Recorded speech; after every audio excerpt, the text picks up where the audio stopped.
Conociendo a Jesús, anunciando el Evangelio de Dios hasta lo último de la tierra, instruyendo a su pueblo en la sana doctrina y el conocimiento del Hijo de Dios. Bueno, Lucas capítulo número 5 y versículo número 1 dice la palabra del Señor lo siguiente: aconteció que estando Jesús junto al lago de Genezaret, el gentío se agolpaba sobre él para oír la palabra de Dios. Vamos a detenernos ahí un momento y vamos a empezar a analizar lo que dice este primer versículo, aunque vamos a estar estudiando el día de hoy varios versículos de este mismo pasaje, pero vamos a empezar a analizar un poco lo que dice este texto. Dice la palabra de Dios que estaba Jesús junto al lago de Genezaret, y este lago Genezaret también era comúnmente llamado, o más popularmente llamado, el mar de Galilea. Entonces ahí se nos dice el lago de Genezaret. La Biblia le da, o varios personajes bíblicos le dan ciertos nombres diferentes a este lago. En este caso pues le están llamando lago de Genezaret, pero es el mismo mar de Galilea, es el mismo mar de Galilea. Encontramos a Jesús allí, en este lugar, en este lago, cerca de este lago, pero hay una gran multitud de personas, diferente a lo que puede llegar a pasar tal vez en días como hoy, en donde la gran multitud de personas están, siguiendo las corrientes de este mundo. Pero miremos que aquí la gente, la gran cantidad de personas estaban siguiendo ¿a quién? Al Señor Jesús. Dice ahí la palabra de Dios: el gentío se agolpaba. Y esto era característico de la vida y el ministerio del Señor Jesucristo. Si nosotros vamos, por ejemplo, por allá a Marcos capítulo número 3 y versículo número 9, nos vamos a encontrar con que Jesús también estaba predicando en otra situación, en otro escenario diferente. Y dice ahí Marcos 3:9, dice la palabra de Dios: y dijo a sus discípulos que le tuvieran siempre lista la barca, a causa del gentío, para que no le oprimiesen. Dice por allá Marcos capítulo número 3 y versículo número 9. Dice que la gente le oprimía al Señor. O sea, era tantas las personas que buscaban al Señor Jesús, que Jesús le decía a los discípulos y les daba una instrucción y les decía: manténgame en lista la barca, porque la gente se viene tan desesperada, la gente se viene en tantas masas. Es tanta la gente que viene a escuchar la palabra de Dios, que es necesario tener la barca, la lancha lista en el momento o en la eventualidad que la necesitara. Dice la palabra de Dios, Marcos 4:1. Leamos otro texto.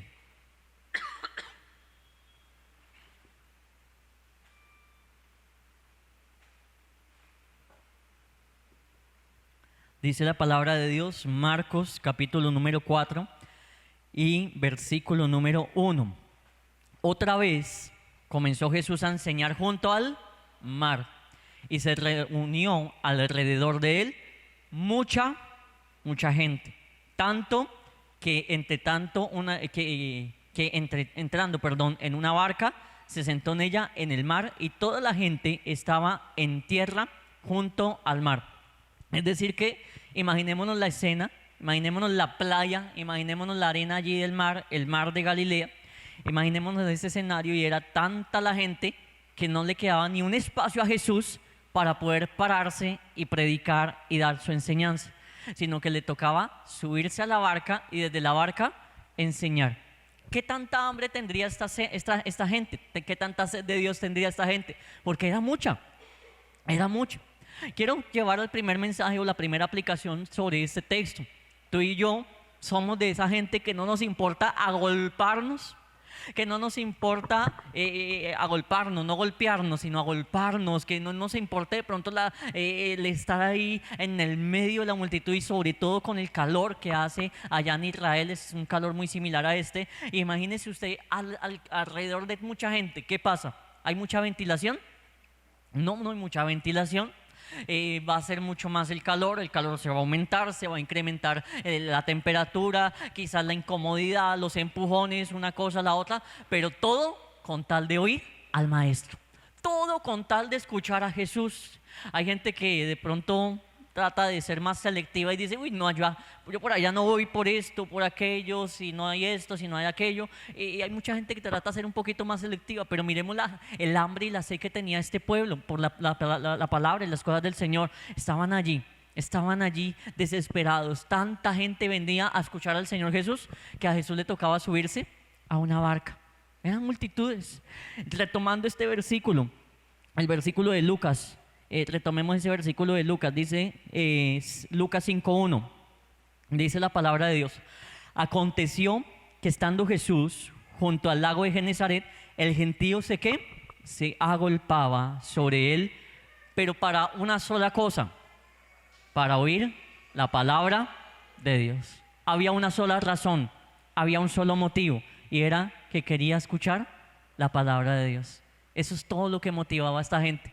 ¿Qué los llevaba a reunirse en masas? ¿Qué los llevaba a hacer de todo? ¿Qué los llevaba a aguantarse en la incomodidad de las multitudes, el calor, el bochorno, el estar de pie, el estar al rayo de sol, una cantidad de incomodidades físicas o humanas? Solamente el deseo de oír la palabra de Dios. El deseo de escuchar la voz de Dios. ¿Por qué? Jesús hablaba como quien tenía autoridad, porque ningún otro rabino, ningún otro maestro de la época enseñaba como el Señor Jesús. Usted sabe que en la Biblia recalca en varias ocasiones que las enseñanzas del Señor Jesús dejaban maravillados a todas las personas. Todas las personas que escuchaban al Señor Jesús quedaban atónitas, quedaban maravilladas, y algunos cuantos más de pronto les generaba era rabia, les generaba desprecio, les generaba repudio, pero era porque obviamente estaban allí influenciados por espíritus malignos y demás. Pero por lo general a la gente le maravillaba la doctrina del Señor Jesús. Desde los 12 años, cuando Jesús va al templo y comienza a disertar con los maestros de la ley en ese tiempo, dice la palabra que todos quedaban atónitos, todos quedaban maravillados, y entonces la gente tenía hambre y tenía sed por la palabra de Dios. Hoy, ¿qué mueve por lo general a muchas personas para ir a la iglesia? Los mueve los amigos. No es que en la iglesia tengo amigos, voy a hablar un poquitico acerca de los jóvenes. De pronto no es que en la iglesia tengo los amigos, es que me aburre estar en la casa. Entonces yo voy a la iglesia porque me aburre estar en la casa, por lo menos allá hablo con mis amigos. Si tiene una novia o un novio, peor. ¿Qué lo va a motivar para ir a la iglesia? Ese muchacho o esa muchacha, porque esa es la motivación. ¿Y cuántas personas no quizás han llegado a una iglesia por medio de eso? Por medio de que no, es que yo iba por una muchacha, y bueno, Dios terminó haciendo una obra preciosa y terminó convirtiendo a esa persona. Pero así hay muchos testimonios. No, yo iba a la iglesia era solamente por una muchacha. Yo tengo un amigo que en Bogotá, él es productor de música, una cantidad de cosas él hace, y él me cuenta, y él decía, yo iba a la iglesia solamente por una muchacha que era de la alabanza, y yo iba solamente por ella, porque yo quería ser novio de ella. Y entonces comencé a ir, y yo no sabía nada de música, pero como la muchacha que estaba en la alabanza, pues era la alabanza, yo empezaba a escuchar y a escuchar y a escuchar. El muchacho venía de una muy mala vida, el muchacho venía de malos pasos y demás, pero comenzó a ir a la iglesia por ese motivo, y Dios comenzó a tocar su corazón, Dios comenzó a orar en él. Hoy en día es un músico, hoy en día es un productor de música, hoy en día él realiza videoclips, está metido completamente en el mundo de la música, pero bueno, fue una misericordia del Señor de que Dios hubiese trabajado en el caso de él. Así hay unos cuantos testimonios por allí, pero hay unos cuantos más, que son la mayoría de casos, en donde Dios no termina haciendo ninguna obra porque la persona no tiene una motivación correcta, sino que solamente va por otro factor. Y dígase que de pronto vaya a haber comida en la iglesia, dígase que de pronto van a regalar mercados, van a hacer una jornada de algo, y lo verá que muchos otros, ¿cuántos llegan? Por interés, por el favor que van a recibir. De hecho, Jesús también se lo dijo al pueblo en cierta y determinada ocasión. Les dijo, ustedes solamente me buscan a mí por el pan que yo les doy, pero no me están buscando a mí porque realmente quieran buscarme a mí. Solamente iban por el pan, por el interés, por el milagro. 10 leprosos se acercaron a Jesús solamente por el milagro, y cuando los sanó, 9 de ellos ni siquiera las gracias le dieron a Jesús. Ni siquiera le dieron, oiga, gracias, no, nada. Media vuelta ahí, chao. Solamente uno de ellos se devolvió a decirle, oye, gracias. Gracias, porque esto era una afrenta para mí, esto era una maldición para mí. esto me excluía del pueblo de Israel, esto me hacía maldito, esto me hacía, mejor dicho, ya me había ganado el infierno con la lepra que tenía. Gracias por quitarme la lepra. Solo uno tuvo la decencia de ir a donde el Señor Jesús a decirle eso. Del resto, hay mucha gente que va a donde Jesús solamente por diferentes intereses, solamente por cuestiones egoístas. Hablábamos en estos días acerca del apóstol Pablo, en donde el apóstol Pablo enseñaba acerca de la oración y él decía: yo siempre estoy orando por ustedes. El apóstol Pablo oraba por la iglesia que quedaba en Roma, oraba por la iglesia que quedaba en Éfeso, oraba por la iglesia que quedaba en Tesalónica, oraba por la iglesia que quedaba en Colosas, oraba por varias iglesias que habían alrededor, pues, de toda esa región, de otras ciudades. Y el apóstol Pablo dice: yo siempre llorando de día y de noche, hago memoria de ustedes en mis oraciones, y siempre estaba orando por los demás. ¿Por qué le menciona el apóstol Pablo aquí? Porque muchas personas de nosotros podríamos analizar nuestra propia oración y poco oramos por los demás, poco oramos por el prójimo, poco oramos por aquel hermano o aquella hermana que de pronto hasta ni nos hablamos ni nos conocemos, o quizás nos cae un poquito mal, y más bien nuestra oración se centra en primero yo, segundo yo, tercero yo. Es posible que oremos por nuestros familiares. Oramos por nuestros hijos, oramos por nuestra esposa o esposo, oramos por nuestros padres y oramos por nuestro círculo. Pero ese no es el modelo ni el diseño de Dios para un hijo de Dios. El diseño de Dios es que tú ores por tu prójimo, y aún por tu enemigo debes de estar orando. Mira hasta dónde lo pone la palabra de Dios. Aún orar por quienes nos maldicen. Bendecid a quienes nos maldicen, orar por ellos, dice la palabra del Señor. Entonces Dios nos quiere llevar a una nueva etapa, quizás, o a una nueva ubicación, un nuevo lugar en donde ya no solamente oremos por nosotros, no, sino también por otra gente. Eso nos habla del egoísmo que puede haber en las vidas. Eso nos habla de las motivaciones por las cuales nos acercamos a Dios. Muchas veces nos acercamos a Dios solamente creyendo que recibiremos nosotros, pero no pensamos en los demás. La gente que hoy por hoy dice: yo no me congrego, yo no necesito de una iglesia, yo me congrego en mi casa a través del internet y esto y aquello. ¿Está pensando en quiénes? En mí. Desde que yo tenga mi pantalla ahí, desde que yo tenga mi alimento espiritual, allá los demás. No me importan los demás. Mire que eso muestra y evidencia egoísmo en el corazón. Desde que la persona: yo escucho aquí el culto, yo me alimento, yo oro en mi casa, yo alabo en mi casa, yo esto en mi casa, y yo con Dios. No necesito un pastor, no necesito una congregación, no necesito una comunidad, no necesito nada. Solamente necesito la palabra, hago mi devocional, yo leo la Biblia todos los días, y eso me dice: yo soy un egoísta que solo pienso en mí. Porque la persona que no es egoísta es la persona que va a decir: yo me paro en la brecha y voy a hacer lo que dice Efesios 4:11. Me voy a parar y voy a ser un instrumento de edificación a otras vidas. Voy a dejarme usar para que Dios aliente al desanimado. Voy a permitir que Dios exhorte a los demás a través de mis labios, que les dé una palabra de aliento, que les dé una palabra de esperanza. Voy a dejarme usar para sanar a los enfermos, imponer mis manos sobre los enfermos y que sanen. Voy a orar por el que está cautivo, el que está endemoniado, para que sea libre. Voy a dejarme usar por Dios.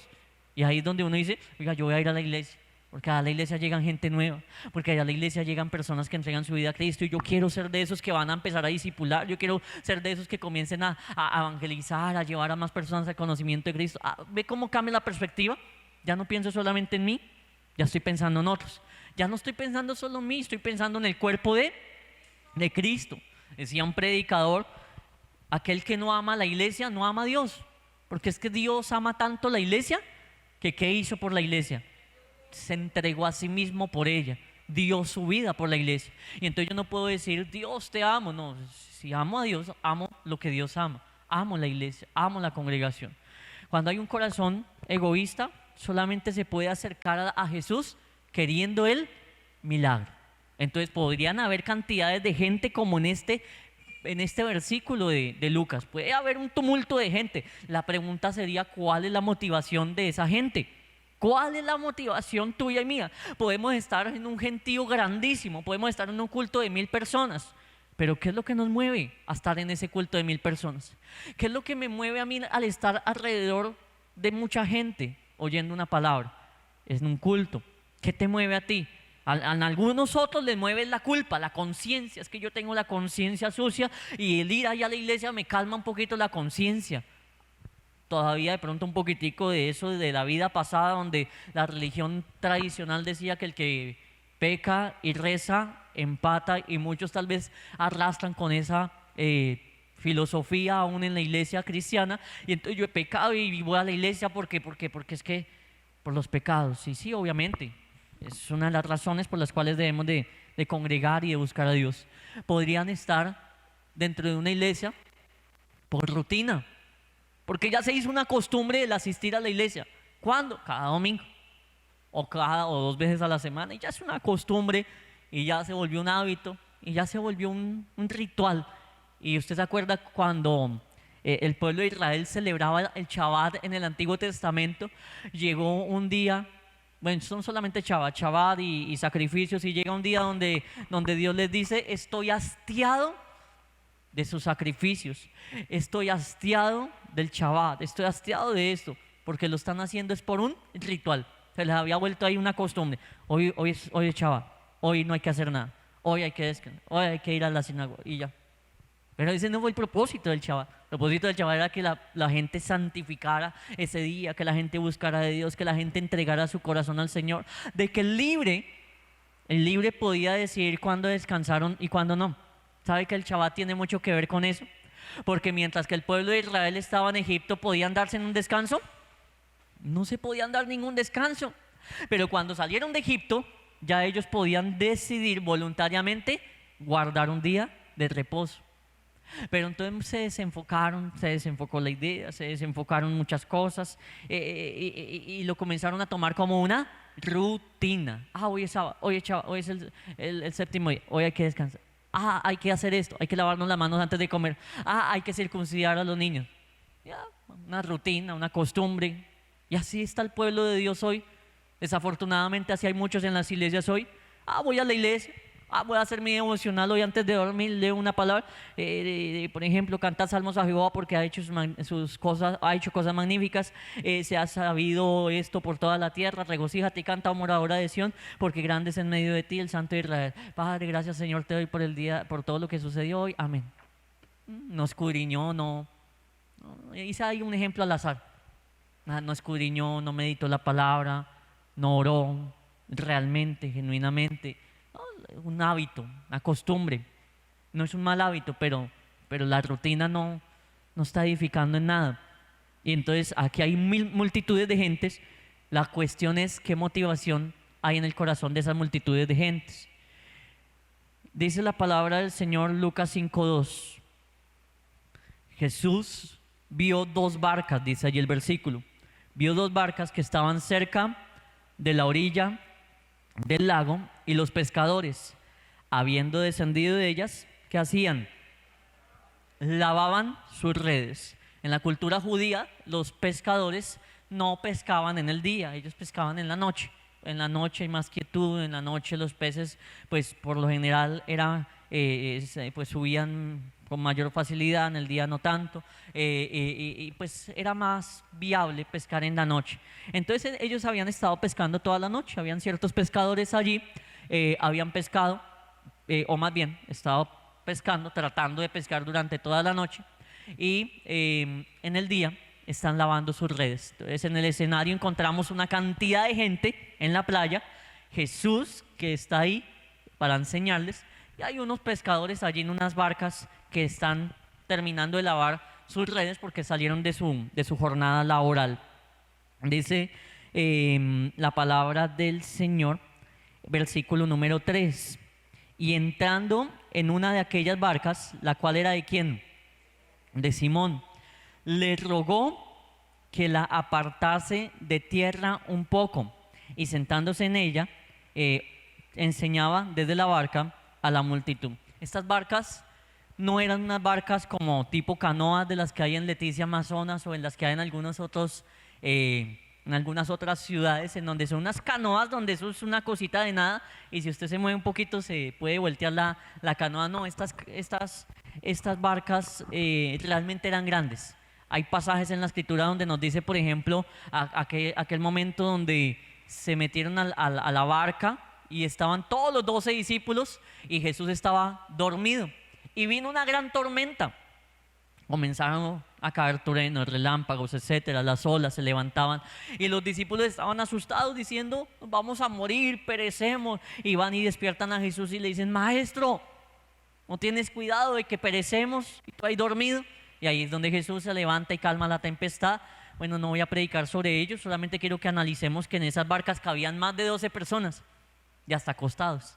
Es decir, que esas barcas eran barcas grandes. No eran barcas pequeñitas, no era una lanchita pequeña, no era la típica canoa de una personita, dos personitas de pronto cruzada el río. No, esas barcas eran barcas muy grandes.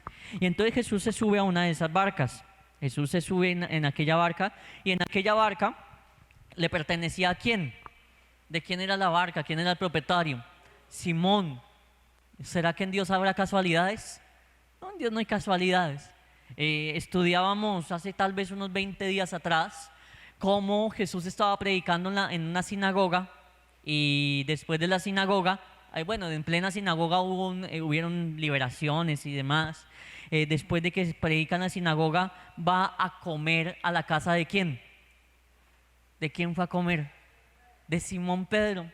Y entonces cuando estuvieron allá en la casa de Simón Pedro, le rogaron a Jesús diciéndole: vea Jesús, la suegra de Simón Pedro está enferma, sánala. Y se acuerda lo que decía la escritura, que Jesús, inclinándose a ella, le tomó de la mano, reprendió la ¿qué? ¿Qué era lo que tenía? La fiebre. Muy bien, sí se acuerda la palabra. Reprendió la fiebre y le levantó. La fiebre le dejó. Lucas decía que era una fiebre ¿qué? Muy alta, era una fiebre prácticamente muy grave, era una infección bien grave. Pero Jesús reprende esa enfermedad, levanta a la suegra de Pedro, y la suegra de Pedro se levanta a hacer ¿qué? A servir al Señor Jesús, a servirle a los que estaban allí. Bueno, ¿por qué le menciono esto? Eso ya lo predicamos hace 20 días, pero hoy lo traigo a colación porque ya Jesús había tenido un encuentro con Simón Pedro. Ya Jesús estaba empezando a tocar pinitos en Pedro. Qué maravilloso es cuando Jesús comienza a tocar una vida de a poquito, pero todavía no la ha llamado, todavía no le ha dicho su plan con esa vida, pero empieza por allá a armar un rompecabezas. Ya había armado una pieza, una parte de rompecabezas, sanando a la suegra de Pedro. De hecho, desde antes de lo de la suegra de Pedro, ya se lo habían presentado. Ya había un momento donde le habían presentado Simón Pedro, y bueno, y ahí donde ya lo habían conocido. Después fue a la casa, le sanó a su suegra, y ahora por tercera vez se menciona a Pedro en el relato de la vida de Cristo, y ahora es haciendo alusión de que Jesús le pide una barca prestada. Jesús le dice a Pedro, tercera vez que lo ve. La primera fue donde lo presentaron, la segunda fue cuando va a la casa y le sana a su suegra, y la tercera es esta. Dice que se sube a la barca de Simón. La decisión pues de Jesús de entrar a esta barca pues era seguir trabajando con Pedro. Acordémonos de que Pedro llega a ser uno de los apóstoles más figurativos, principales de su círculo íntimo. Nosotros no estamos, quiero que lo entendamos en el buen sentido de la palabra, ese término de que hay por allí en la vida secular, en la cultura, de que a veces hay roscas, de que a veces hay palancas y etcétera. Y de hecho, quiero enseñar hoy que esos términos son vulgares. ¿Sí sabía que la rosca representa la vagina de la mujer y la palanca representa el pene del hombre? Y entonces cuando dicen es que hay unas roscas porque dicen, es que eso se acuesta ahí y hay relaciones sexuales y con eso se pagan los favores. O es que tiene palanca, es que también tiene relaciones sexuales y con eso le paga el favor. ¿Usted sabía que eso es el origen de esas dos palabras? Y entonces usted y yo, como cristianos, ni siquiera deberíamos utilizar esos términos de es que hay una rosca, es que hay una palanca, porque tienen su origen en un contexto vulgar y sexual, de hecho, esos dos términos. Pero generalmente y culturalmente sí se habla de esos círculos en donde de pronto hay más afinidad con algunas personas, y entonces, es que en ese círculo no puedo entrar, en ese círculo yo no puedo, porque solamente ahí tienen preferencias. Cambiemos esos términos vulgares por preferencias. Y si nosotros analizamos a Jesús, Jesús también tiene un círculo. Ese círculo de Jesús, ¿quiénes eran? Pedro, ¿quién más? Jacobo, Juan. Eran prácticamente su círculo más íntimo. Pedro, uno de los líderes innatos que había allí entre los apóstoles. Juan, su discípulo amado. Y bueno, Jacobo, allí uno más que estaba dentro de su círculo más íntimo. Es más, Jesús le predicaba a multitudes, pero tenía a 12, que esos eran más su círculo firme, pero aparte de esos 12, tenía 3 con los cuales tenía mucha más confianza y más comunión. A esos mismos 3, recordemos que los llevó un día a un monte por allá, y en el monte Jesús comenzó a hacer cual cosa que a nosotros nos parecería ciencia ficción, a nosotros nos parecería de película, de cine, etcétera, y Jesús se comienza a transformar. La ropa de Jesús comienza a resplandecer, su rostro comienza a resplandecer, sus ojos llama de fuego, comienza Jesús a transformarse. Es una escena de una cosa de locos, pero es la transfiguración de Jesús. Y aparte de eso, en la escena aparece Moisés y aparece Elías, pero una voz desde el cielo también, una nube y una voz desde el cielo que dice: este es mi hijo amado, escuchadlo a él. Qué tremendo es. ¿Sabe por qué? Eso tiene, no me quiero salir del tema de hoy, pero en la transfiguración la voz desde el cielo dice: ese es mi hijo, escúchenlo a él. Tenían a Moisés y tenían los profetas, y la voz del cielo dice: más importante que Moisés y que los profetas es mi hijo, escuchen ahora a mi hijo, porque cosas de la ley y cosas de los profetas tienen que cambiar. Hay gente que siguió en la ley, pero bueno, Jesús se lleva a esos 3 discípulos y los lleva a la transfiguración. ¿Ustedes se acuerdan en el monte de los Olivos, cuando una noche antes de ser entregado prácticamente, o en la noche que fue entregado, Jesús se va y le dice a sus discípulos: oren, velad, velad, bueno, ven aquí conmigo, voy a orar. Y Jesús ahí es donde hace la oración: si puedes, pasa de mí esta copa, pero si no, que se haga tu voluntad. Pero va donde Pedro, va donde Juan, y los coge aparte, mientras que los demás estaban allí, y los coge aparte y les comienza a decir: estoy angustiado, mi alma está angustiada. Mire que eso ni siquiera se los dijo a los 12, se los comenzó a decir fue a los más cerquiticas que tenía: mi alma está angustiada, estoy angustiado. Bueno, y le comenzó a abrir su corazón a ellos, y escuchar hablar así a Jesús, uno diría: wow, o sea, es Jesús. Hay gente que en las iglesias hoy, quizás una persona diría: estoy preocupado. No diga eso, no confiese eso, no se ate. No, venga, Jesús también dijo en una ocasión: estoy angustiado, mi alma está angustiada como de muerte. Jesús, y también habló cosas así, no se ató, no se maldijo, no era el diablo, ¿no? Somos humanos.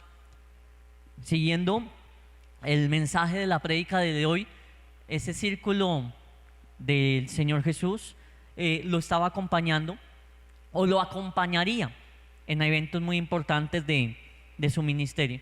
Y entonces eso nos da a nosotros pie para entender por qué Jesús estaba trabajando y colocando más pinitos en la vida de Pedro. Le dijo: Pedro, préstame tu barca y me voy a subir a esa barca. Dice la palabra del Señor en el versículo número 4: cuando terminó de hablar, dijo a Simón: boga mar adentro y echad vuestras redes para pescar. Entonces Jesús se sube a la barca, predica, da su enseñanza, da el mensaje del día, y después de que termina de predicar le dice: oiga Pedro, vamos, alejemos esta barca de la orilla y boga mar adentro. Ahí hay muchos significados, hay muchas enseñanzas. Boga mar adentro, en la orilla no se pueden pescar peces, valga la redundancia. No se pueden pescar estando en la orilla, y si se pesca es unos por ahí que de pronto se salieron un poquitico de las profundidades, y hay uno que otro merodeando por ahí a la orilla del mar. Pero por lo general, ¿a dónde es que están los peces? Adentro, allá, mar adentro, allá es donde toca ir. En el evangelismo muchas veces hay gente que quiere desde la orilla ganar almas, y desde la orillita: yo quiero pescar, y nos va a tocar ir mar adentro. mar adentro. Y ese mar adentro representa ir allá al mundo, allá a las tinieblas, no mezclarnos con las tinieblas, pero ir allá, porque allá es donde están los enfermos. Por eso es que Jesús iba a donde estaba la prostituta, a donde estaba el cobrador de impuestos, a donde estaba la peste de la sociedad. Y Jesús vino a lo enfermo de este mundo. Y entonces dice la palabra, ese boga mar adentro significa la gente tiene que alejarse más bien de la orilla y entrar a esa profundidad. Ahora, entendiendo en el contexto de los judíos, el mar era un lugar de ¿qué? Un lugar peligroso. Yo le he enseñado a usted, iglesia, que a usted y a mí nos mencionan mar y mejor dicho, ¿qué se le viene a la cabeza? Vacaciones, mejor dicho, luna de miel, vacaciones, paseo. Eso es el mar para usted y para mí. Para los judíos, el mar era un lugar de misterio, era un lugar tenebroso. El libro de Job nos habla de que allí estaba Leviatán, creo que era, ¿cierto? Sí, eran dos. Leviatán era el marino, el de las aguas. Allá estaba Leviatán. Jonás, se lo tragó el pez. Dos grandes monstruos marinos. Ajá. Exacto. ¿Alguien se acuerda del otro nombre del otro monstruo? Leviatán y... Se me fue en ese momento. Dime. El otro parece un dinosaurio que camina, como un dragón, perdón, que botaba fuego por la boca. Se me olvidó el nombre en ese momento. Pero bueno, ¿cómo? Es como un dragón, pero tiene un nombre. Leviatán y... Se me olvidó. Bueno, si alguien lo recuerda, le agradezco que nos lo recuerde. Pero son mencionados en el libro de Job. Y entonces los judíos tenían esas creencias y no eran mitos, no eran fábulas, eran reales. En el mar, acordémonos de que un día Jonás iba en una embarcación y por no hacer la voluntad de Dios vinieron pues las tormentas y casi naufragan ahí y dicen es que vamos salados.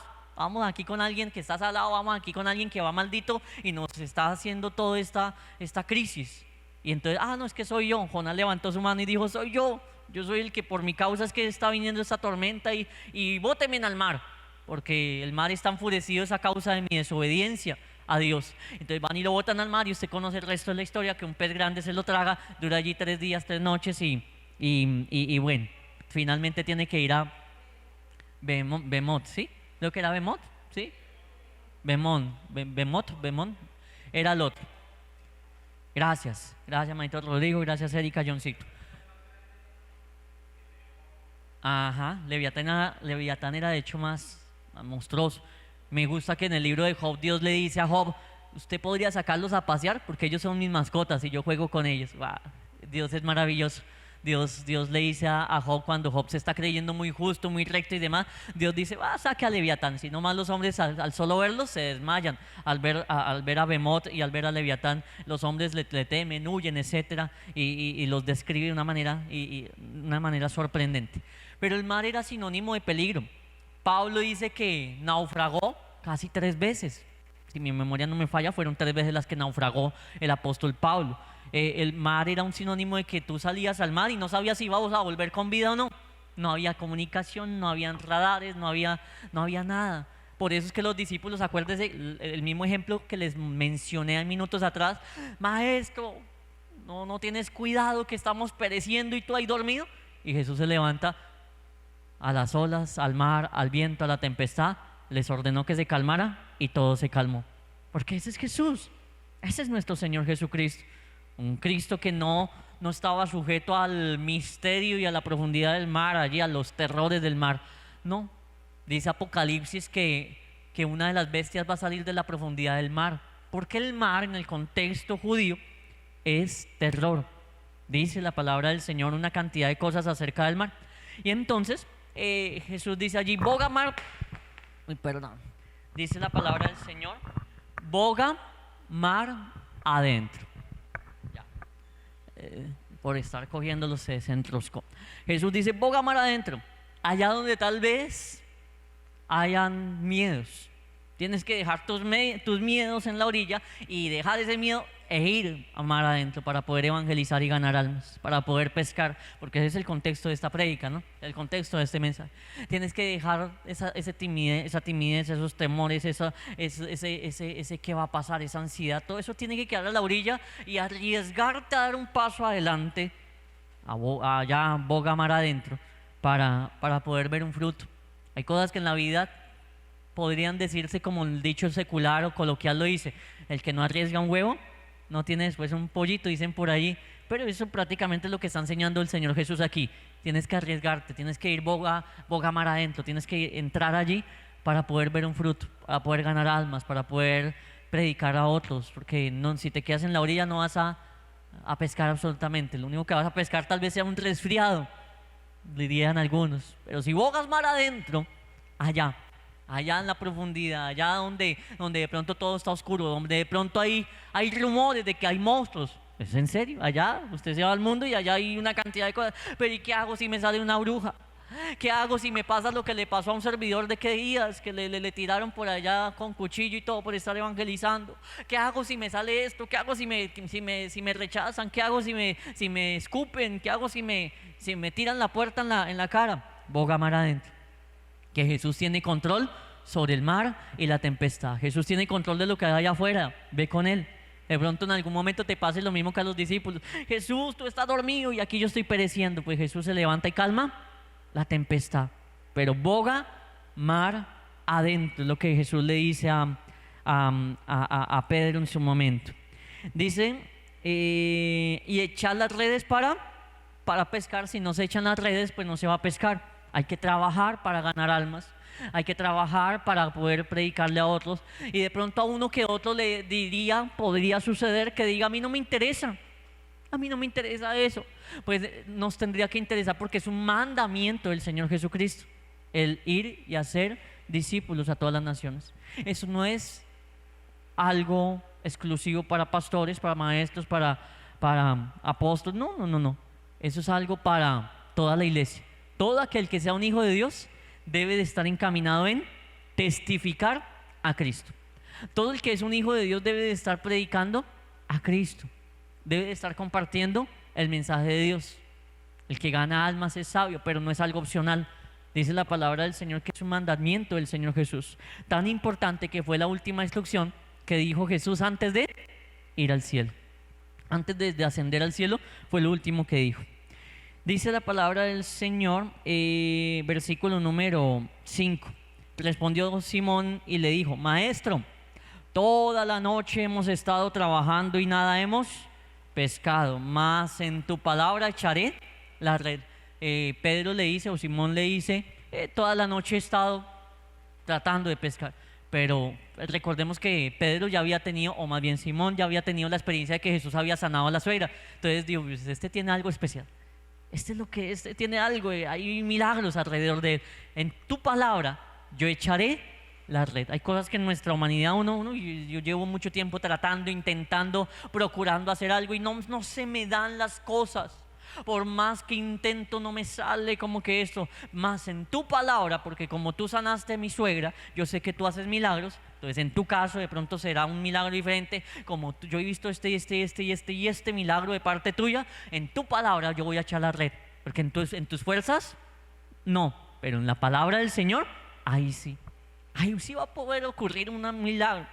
Ahí en esa palabra maestro quiero tal vez llevarlo un momentico al griego. Esa palabra, cuando le dice maestro, toda la noche hemos estado pues trabajando. Cuando ahí Pedro o Simón le dice maestro, es la palabra epistates, que solamente significa pues maestro y ya. Tiene una connotación de que una autoridad que enseña, es una autoridad que trae una enseñanza. No se lo olvide, epistates, maestro, me da una enseñanza, es una autoridad a la cual yo debo de escuchar y me va a dar una guianza para mi vida. Versículo número 6. No me la vaya a olvidar lo de epistates, ahorita se lo voy a conectar con otro término. Versículo 6. Y habiéndolo hecho, encerraron gran cantidad de peces y su red se rompía. Entonces, toda la noche habían estado tratando de pescar, y había sido un fracaso total. Hay cosas que en tu vida vas a tratar de luchar y luchar y luchar en tus fuerzas y será un fracaso total. Porque sin Cristo, esa es nuestra vida.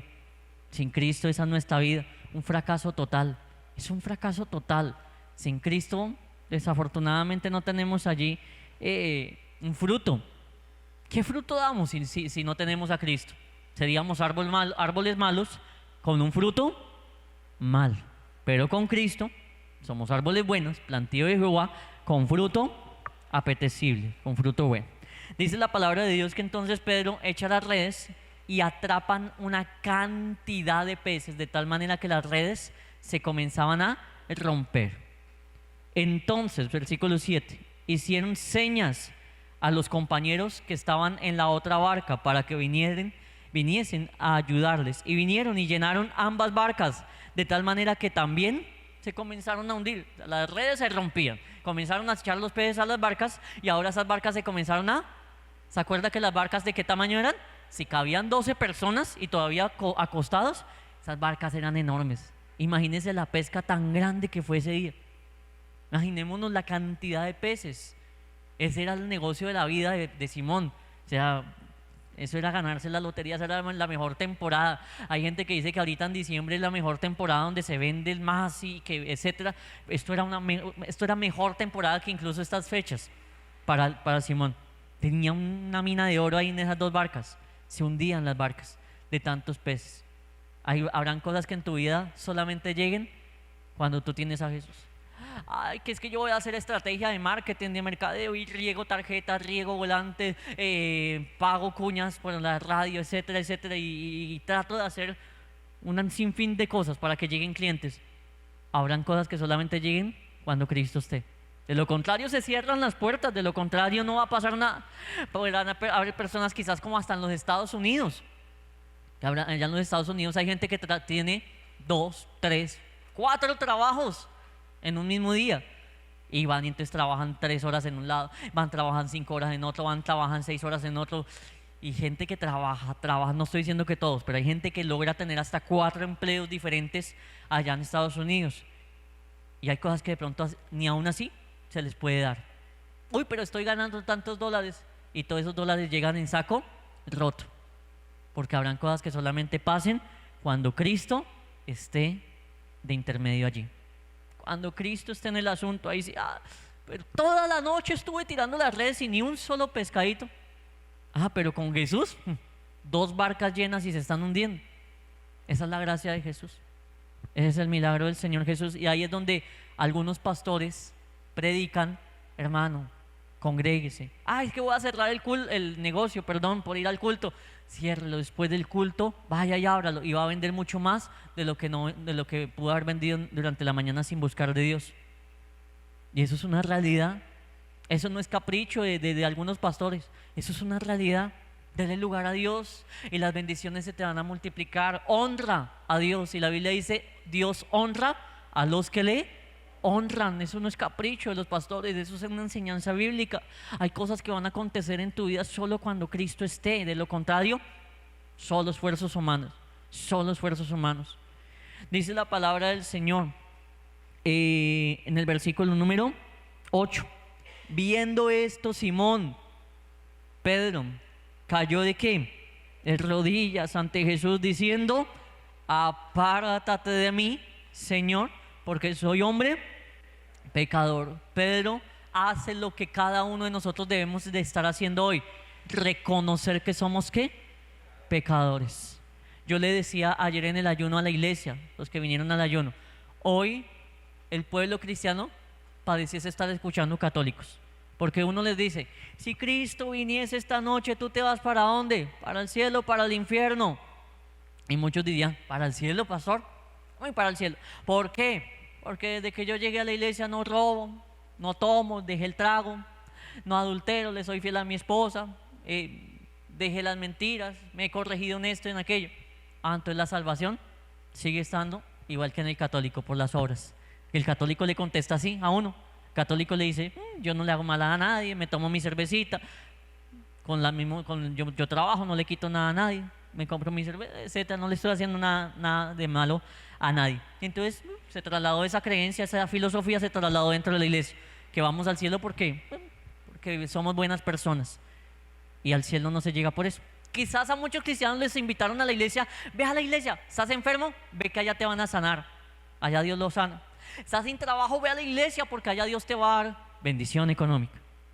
Estás con una deuda, vaya y haga esto y aquello y lo verá que Dios le concede que salgas de la deuda. Fórmulas, y mucha gente llega a la iglesia por una cantidad de cosas, pero la actitud correcta por la cual tú y yo buscamos a Dios debe ser la de Pedro: Señor, yo reconozco que soy un pecador. ¿Por qué vamos a ir al cielo? Porque la sangre de Cristo me ha lavado, porque Él me ha comprado con su precio, con precio de sangre, porque he sido redimido, porque me ha justificado, porque he nacido de nuevo, porque me ha santificado y me seguirá santificando, y porque un día me va a glorificar el Señor Jesús. Esa respuesta ya cambia mucho, pero esa respuesta tiene que no ser solamente hay una respuesta teológica, sino una respuesta de verdad, de corazón, que creamos en la obra de Cristo, que digamos: yo sin Cristo estaba destinado a la muerte, yo sin Cristo estaba perdido, sin nada, pero con Cristo tengo oportunidad de ir al cielo. Pedro cae de rodillas y le dice a Jesús: soy un hombre pecador. ¿Usted no le sorprende que Pedro no le dice a Jesús: oiga, usted es un duro, esos milagros que hace? No, ¿qué fue lo que él dijo? Venga, soy pecador. La razón de ser de los milagros de Jesús no era de que le dijeran: usted es un genio, esos milagros que usted hace. No, la razón de ser de los milagros de Jesús era que la gente dijera: tú eres el Hijo de Dios y yo soy un pecador. Para eso ocurren los milagros. Los milagros no es para darle contentillo a la gente de que es que está enfermo, venga, lo sano y ya.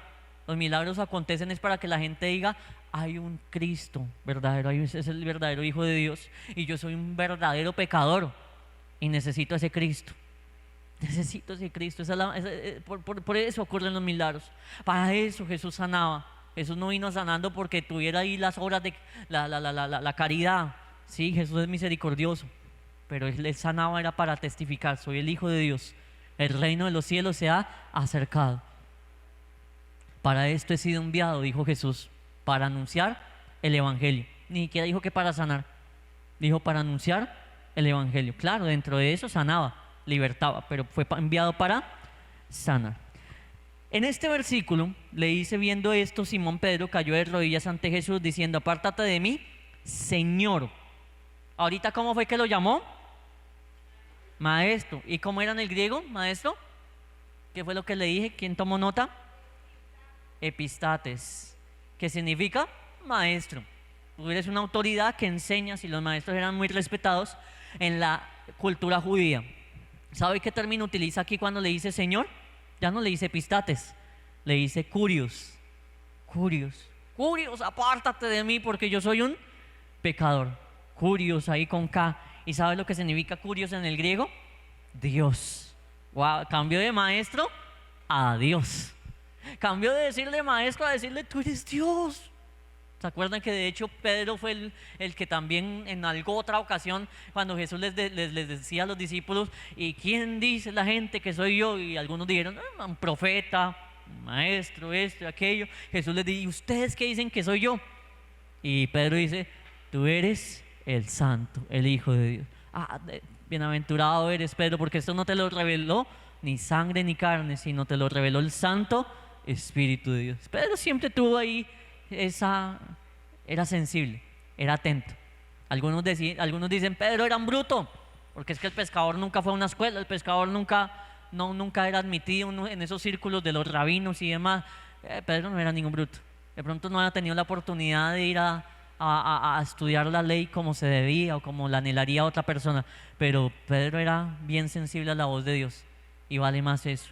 La sensibilidad al Espíritu Santo es tremendo. Puede haber una persona que sea doctor, magister y etcétera en teología, y si no es sensible a la voz del Espíritu Santo, no sirve de nada, porque la letra sin el Espíritu está muerta. Es una persona que es sensible a la voz del Espíritu Santo. El poco o mucho conocimiento que llega a tener es poder de Dios, porque esa palabra va a tener vida.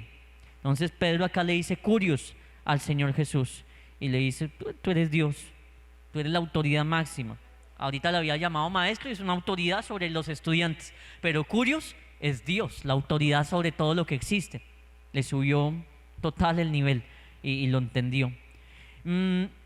Lucas 5:9 dice la palabra, ya vamos a terminar, faltan 3 versículos. Dice: porque por la pesca que habían hecho, el temor se había apoderado de él y de todos los que estaban con él. Dice ahí la palabra del Señor, que el temor se había apoderado de Pedro. El temor se apoderó allí de él, pero no solamente de Pedro, sino de todos los que estaban allí alrededor. Tuvieron temor. ¿Quién es este? Recordemos, lo mismo pasó cuando mandó a callar el mar y la tempestad. ¿Quién es este? Que aún el mar y los vientos le obedecen. Entonces había temor allí en ellos. Dice ahí la palabra del Señor, versículo número 10. Y asimismo de Jacobo y Juan, hijos de Zebedeo, que eran compañeros de Simón. Pero Jesús dijo a Simón: no temas, desde ahora serás pescador de hombres. Qué maravilloso eso, porque siempre que la gente tuvo un encuentro con Dios, les daba temor. Siempre que la gente tuvo un encuentro con Dios, les daba temor. Job dijo: de oídas te había oído, mas ahora mis ojos tenía miedo, porque acababa de hablar con Dios y fueron como 3 capítulos dedicados a esa conversación. Y cuando el padre de Sansón, ¿quién era el padre de Sansón? Manoa se llamaba. Y el ángel se le aparece y le dice: vas a tener un hijo y esto. Manoa le dice a su mujer: ciertamente era el ángel de Jehová, vamos a morir. Y la mujer le dice: no, ¿cuál que vamos a morir? Si antes nos dio fue planes para nuestro futuro, que vamos a tener un hijo. Pero miremos la actitud de Manoa. Cuando el pueblo de Israel observaba los truenos, los relámpagos, cuando Dios hablaba con Moisés, tenían temor, tenían miedo. De hecho, hubo una oportunidad donde la gente le dijo a Moisés: ve tú y habla tú con Dios, porque a nosotros nos da miedo, nosotros estemos de lejos y tú ve y acércate a esa nube, porque a nosotros nos da miedo, nos da espanto. Y algunos profetas también, cuando iban a ser llamados, dijeron: voy a morir, voy a perecer. Ezequiel, Jeremías, algunos de esos profetas dijeron: voy a perecer, soy inmundo de labios, mis ojos han visto a Dios. Y bueno, cada vez que una persona tenía un encuentro sobrenatural con Dios, creía que iba a caer como muerto, porque era tal el respeto que se tenía por las cosas de Dios, que sabían que el que mirara a Dios no viviría para contarlo. Tremendo, ¿no? Era tan fuerte que los sumos sacerdotes, usted lo sabe muy bien, entraban al lugar santísimo como amarraditos de los pies y con una campanita, porque si entraban en pecado, ¡pum!, caían muertos. Con Dios no se jugaba, ni se juega todavía. Hay diferente manera, ya el trato no es el mismo, pero con Dios no se juega. Y entonces la gente sabía que podían tener una visión o algo así y caer muertos. O sea, que una visión no era como algo tan bueno en el buen sentido de la palabra, porque iban a decir: pues sí, Dios me da una visión, pero a cambio de mi vida, yo puedo caer de una vez muerto. Entonces era una cuestión de temor a la gente. Entonces Pedro tenía temor, los discípulos tenían temor, podrían haber llegado a pensar que iban a caer muertos. Pero Jesús le dice a Simón: no temas, desde ahora serás pescador de... Se lo dijo a todos los que estaban ahí.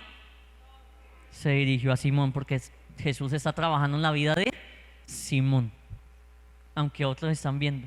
Qué hermoso es cuando Dios comienza a trabajar con una persona específica. Y le dijo: Simón, no temas, desde ahora vas a pescar hombres. De la misma manera que había ocurrido ahí el milagro, ahora vas a pescar hombres. Dice el versículo número 11: y cuando trajeron a tierra las barcas, dejándolo todo, le siguieron. Lo dejaron absolutamente todo. ¿Costará seguir a Jesús? Hay que dejar ¿cuánto? Todo. ¿Qué pide Jesús de tu vida? Todo, pero también la Biblia dice que no hay quien haya dejado casa, familia, tierras y no reciba 100 veces más en esta tierra como recompensa de parte del Señor. Conociendo a Jesús, anunciando el Evangelio de Dios hasta lo último de la tierra, instruyendo a su pueblo en la sana doctrina y el conocimiento del Hijo de Dios.